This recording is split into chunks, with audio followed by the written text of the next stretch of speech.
Hey guys, it's a Green Crown here, and today we're going to be talking about the DSA assessment.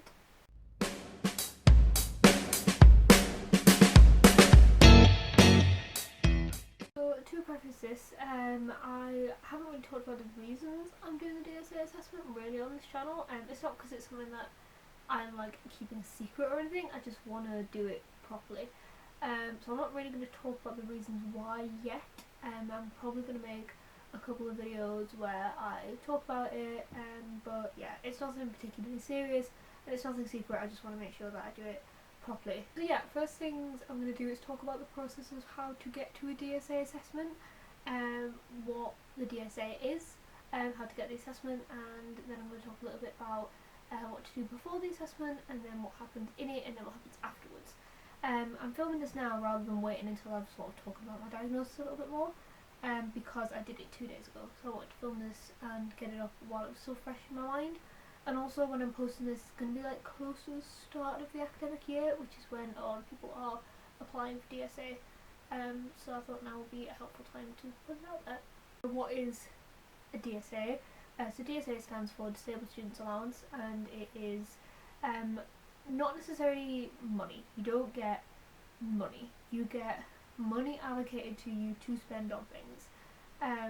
So you can apply for it when you apply for student finance, and you get given a funding body, which is usually Student Finance England, depending on how you do it, and you will receive things out of a fund rather than the money itself. You do not get any actual money for this. So in order to get to the stage where you are getting a DSA assessment, you will have to, when you apply for student finance, put on it that you want to apply for DSA. I think it says that you're supposed to get information about it. I never did. I don't actually know anyone who did. So the way that I did it, because I had no idea how to navigate it, was taught to my university, and they gave me someone who would tell me basically how to fill out the forms, because I didn't know how to access them or how to fill them out or anything like that. So if you do have access to that, I would recommend doing that. But if you don't, you can go on the DSA website and you can fill out the forms. I would suggest printing them out and sending them physically, because of the next step. So once you've filled out the original form, you'll have to fill out a form about the application, and then you'll have to get a doctor to fill out a medical evidence form. So I know a lot of people just leave theirs at the doctor. I actually found it easier that when I had an appointment for something else, I just sort of brought it in and was like, can you fill this in while I'm here? Because then you can actually get them to write down what you want on it, because sometimes what you have on it doesn't particularly matter. So for example, you will get pretty much the same thing for any mental health diagnosis. You can put basically any mental health diagnosis and you will get almost exactly the same thing. But if there is like one specific thing in your studying that is being affected by whatever your diagnosis is, make sure that they put that on there, because of a reason I will get to later down the line. But yeah, I found it easier to talk to the doctor while they were doing it, but if you don't want to do that, you can just hand it in and they should fill it out for you. Once you have that form filled in, make a copy of it. That is incredibly important, because you'll be asked later down the road to supply that medical evidence. So make a copy of it. I didn't send my original copy, I made a photocopy of it. I still have that original copy. I also scanned it into my computer, so I have it saved as a file on my laptop, and then I can send off emails or photocopies, whatever. But it's such a pain to get that second medical evidence form if you don't make a copy, because you do need it, and also it might not say the same thing, and then they're going to start asking questions about like, why does this not say the same thing, are you making this up? So yeah, make a copy of that form. The next thing you're going to need to do is you're going to need to send off the 2 forms together to Student Finance England. You can either send this as a scanned copy on the computer or a physical copy, and then you will receive a letter from Student Finance England confirming that you have got DSA, or not for whatever reason. They will tell you why you haven't got it, and you can try and fix that, but you need to talk to Student Finance England about that. But once you have confirmed that you have DSA, you will get a letter with instructions on how to book your assessment. So for that, you go onto a website that it gives you in the letter, and it comes up with a big long list of all the places that you can get assessed. There will be a large price attached to this, but do not panic, it is not you who has to pay it, it is the funding body that has to pay it. I don't know why it puts it on the... So as you look through this list, it has the location of where the assessment is, and then things like how responsive they are, how quick you're likely to get an appointment, how people have rated them, so you can pick one that is good. But it also has the cost next to it. That made me panic at first because it was like £600–700, and I thought it was saying that I would have to pay that, which is just not gonna happen. But no, I don't know why it's right there, but do not panic when you see that. It is not you who has to pay that, it is your funding body that pays that, so just ignore that bit. And just look at locations and things like how quick you can get an appointment, the things that are important for you for your assessment. Once you have picked a place, you'll have to contact them yourself. I did it through an online form, and then they emailed me a couple of times asking about like where, like arranging an appointment and some of the things I need to do before my appointment. One of the things that I needed to do before my appointment was send over a copy of the confirmation letter from Student Finance England, which you will get in the post, but you will also get sent to your Student Finance England account, and also a copy of my medical evidence form. Now, if I hadn't made a copy of that, that would have been an issue. So that's why you need to make a copy. Something that I'd like to mention before your appointment, so the main thing you need to do before your appointment is send over those 2 pieces of evidence. Something else that I would like to suggest doing is maybe looking into things that you think would help with your disability, but also things like how it affects your studying. So really think about it, go through your day and make notes of it, because you will get asked a lot about it, and if you freeze up or if you just can't think of anything, they're not going to be able to properly help you. So I would really think about it and make a list of the things that you want to mention, because it's always good to be prepared. And I also got told, so I got an email, and right at the very bottom of the email there was a link to a website, and on the website there was a link to a video, and in that video it said to bring my laptop with me to the assessment. Now I didn't want to carry my laptop into town and around with me for the rest of the day, so I thought, oh, if it's this buried, it's not necessary. Turns out it was necessary. You do need to bring, if you have like a laptop or I don't know, some sort of like other device that you're using, like an iPad or something like that, either bring it with you or find out what the specifications are of it and bring information about the spec with you. I didn't do that because I thought it was so buried that it wouldn't be important, but it turns out that a lot of the things that the DSA can give you is software, and they need to check your laptop specifications before they can give you the software. So I didn't bring mine, and all that's happening is I'm getting sent a link to test the specifications.